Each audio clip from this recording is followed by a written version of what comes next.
Qu'est-ce que nous devons faire tôt le matin? Nous ne nous levons pas simplement tôt. Il doit y avoir un exercice spirituel et un contenu spirituel dans ce que nous faisons.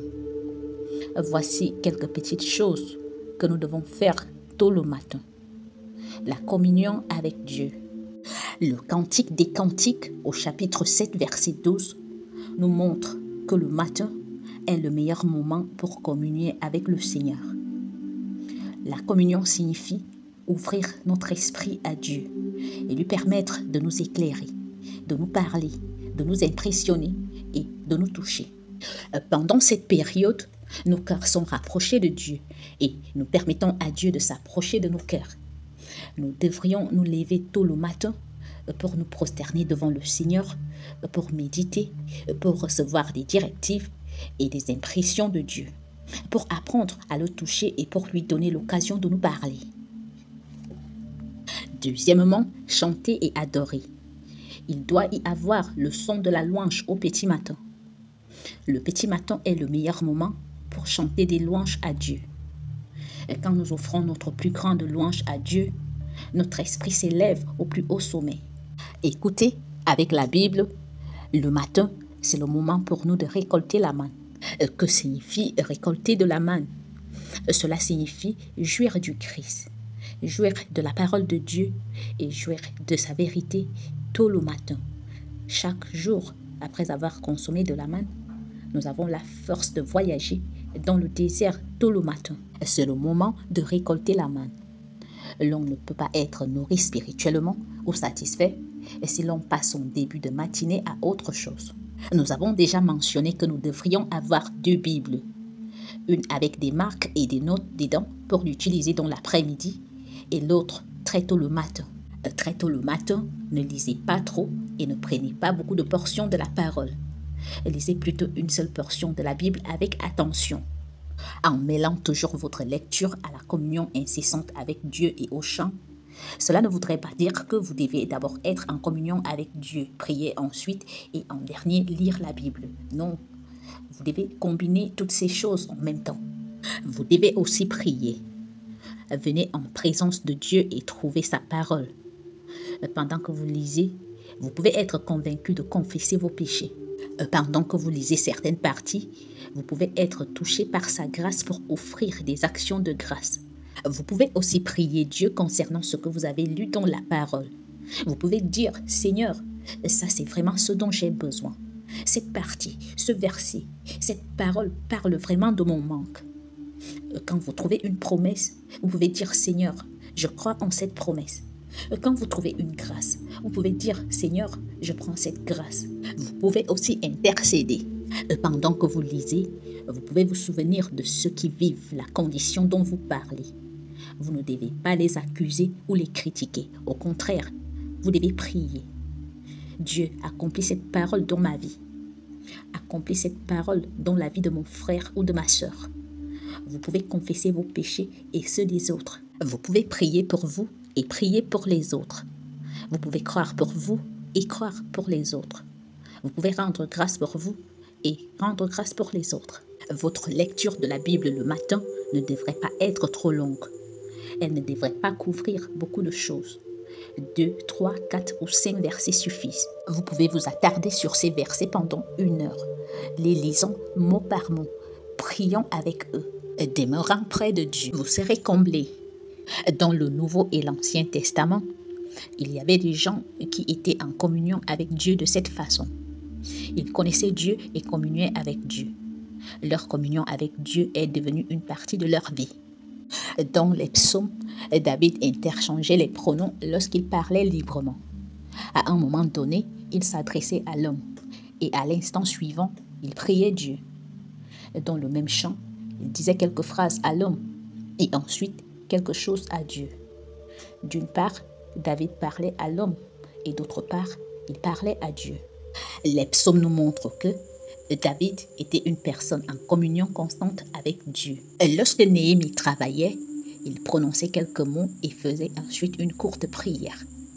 Lorsque le roi lui demandait quelque chose, il s'adressait d'abord au roi et ensuite au Seigneur.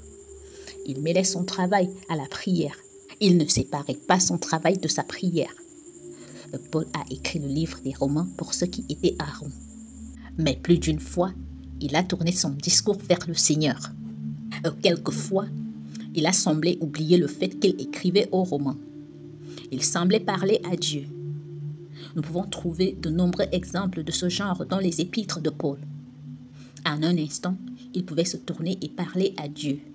Nous pouvons retrouver de nombreux exemples de ce genre dans les épîtres de Paul.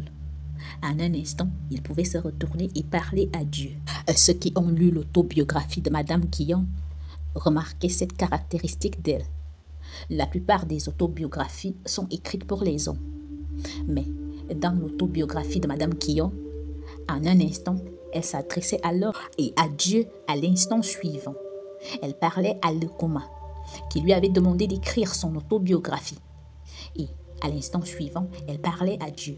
La communion de Dieu ne signifie pas mettre de côté d'autres affaires pour prier, ni prier d'abord et s'occuper ensuite des affaires, mais faire les deux simultanément. C'est pourquoi, pendant cette heure matinale de collecte de la manne, vous devriez apprendre à mêler la prière à la parole de Dieu. Vous devriez apprendre à mêler la louange à la communion avec la parole de Dieu. Un instant, vous pouvez être sur terre et un autre instant, vous êtes dans les cieux. Vous pouvez être en vous-même, mais l'instant d'après, vous êtes en Dieu. Et si vous maintenez cette pratique devant Dieu chaque matin, vous serez rempli après un certain temps et la parole de Dieu demeurera en vous de manière riche. Lire ainsi la parole, combiner ces choses, c'est indispensable pour nous. De nombreux frères et sœurs sont faibles et sont incapables de porter la parole durant leur vie. Nous devons demander, sont-ils conscients de l'effet? Ils ne peuvent pas marcher parce qu'ils n'en ont pas assez mangé. La manne est récoltée tôt le matin. C'est pourquoi nous devons nous lever un peu plus tôt. Nous ne pourrons en aucun cas si nous sommes en retard. Nous devons nous lever tôt le matin pour travailler dans la parole de Dieu et prier tôt.